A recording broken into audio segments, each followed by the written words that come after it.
The engines hadn't roared yet. The street was quiet, almost unnaturally so, with the afternoon sun hanging high and pale in the sky. A small boy stood on the edge of the sidewalk, trembling as if the whole world had gone cold, even under that bright light. His gray hoodie looked a size too big, his jeans scuffed, and his hands clenched at his sides. In front of him knelt a man, broad, tattooed arms covered in scars and ink that told stories of roads and battles. His leather vest bore the emblem of the Hells Angels, patches stitched tight and worn with pride.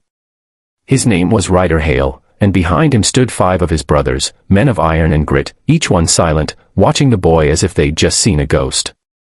The boy looked up at him with tearful eyes, his voice barely a whisper. "They took my sister," he said, the words breaking halfway through his breath. And in that instant, the quiet street no longer felt safe. It felt like the beginning of something unstoppable. If you believe in kindness, second chances, and the power of standing up for what's right, please take a moment to like, comment, share, and subscribe to Kindness Corner. These are the stories that remind us, even the roughest souls can have the biggest hearts. Ryder didn't speak for a moment. He just stared at the little boy, Evan, his name would later turn out to be, and saw something in his eyes he hadn't seen in years. Helplessness. The kind that cuts deep. Behind him, the other bikers exchanged uneasy glances. They were men who'd seen a lot of things, accidents, fights, loss, but the sight of a crying child on a quiet street always hit different. Ryder rose slowly, his boots pressing against the warm pavement, and placed one large hand on the boy's shoulder. "Start from the beginning," he said quietly. Evan explained through trembling words that his sister, Mara, only 12, had been taken. A dark van. 2 men. It happened near the park on the other side of town, just an hour ago. His mother was at work, and he'd been playing with her. He ran after them until he couldn't breathe, screaming her name. Nobody stopped. Nobody helped. The police hadn't arrived yet. He'd come running down the street until he saw the row of bikes gleaming like an army ready for war. He didn't even know who these men were. He just hoped someone would listen. Someone would care. By the time he finished speaking, Ryder's jaw was set like stone. His brothers didn't need to be told. They saw it in his eyes. Steel met purpose. Ryder turned toward his men, his voice low and clipped. "We ride." That was all he said. And that was all it took. Within seconds, the stillness shattered. The men moved like one body, leather creaking, engines roaring to life.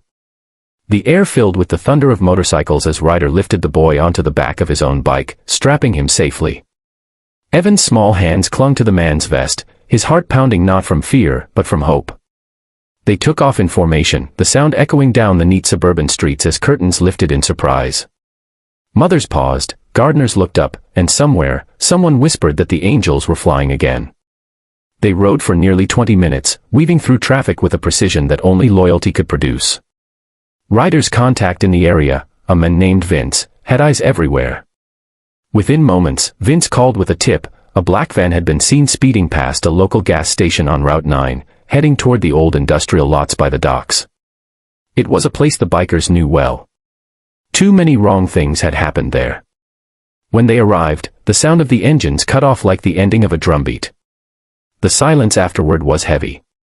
The van sat near the loading bay, its back doors slightly ajar. Ryder could hear faint noises, a girl's muffled cry. Without hesitation, he signaled his men. They spread out silently, years of instinct moving faster than thought. One man crept to the back, another covered the sides. Ryder approached the van head-on, eyes hard, every tattoo seeming to come alive under the bright daylight. The first man who stepped out from behind the van froze when he saw them. He wasn't used to being hunted. Within seconds, the bikers had him pinned. Ryder yanked open the back door and found Mara, frightened, wrists tied, eyes wide with disbelief. He didn't speak, just reached out and untied her gently, his movements careful, almost fatherly. "You're safe now," he murmured, his voice breaking the tension. Evan ran toward her the moment she was free, wrapping his arms around her as if he'd never let go again. For a long moment, none of the bikers spoke. They just stood there, watching the 2 kids hold each other, realizing that for all their tough exteriors, this was why they existed. Not for power. Not for rebellion. But for moments like this. The police arrived minutes later, drawn by the commotion. The bikers didn't argue, didn't boast. They simply nodded and backed away, letting the officers handle the aftermath. As they stood by their bikes, Ryder looked at his brothers. They were all quiet, the kind of quiet that comes when adrenaline fades and purpose settles in. No one should ever feel alone in this world, he said finally. Not a kid. Not ever. As they rode back through the bright, clean streets, Evan waved from the sidewalk, standing beside his sister and mother, who had just arrived in tears. She mouthed thank you over and over, but the roar of the engines drowned out her voice. It didn't matter. They'd heard it in their hearts. Hours later, as the sun dipped low, the bikes were parked again in a perfect line outside Ryder's house. The men sat in the shade, silent but proud. There was no celebration, just peace. Ryder leaned back on his seat, eyes closed, replaying that little voice in his mind. They took my sister. He smiled faintly, the kind of smile that belongs to a man who knows he's done something right. If this story moved you, if it reminded you that kindness can come from the most unexpected hearts, please like, share, and subscribe to Kindness Corner. These moments matter, they show that even in a world full of noise, humanity still speaks softly and acts boldly. Before the ending, tell us in the comments, what would you have done if you were in Ryder's place? Would you have ridden out too? That day, the Hells Angels didn't wait for anyone to tell them what was right.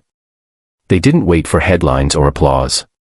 They just rode, not for glory, but for a little boy's whisper that reminded them who they truly were.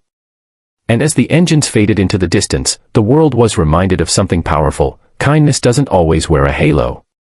Sometimes, it wears leather.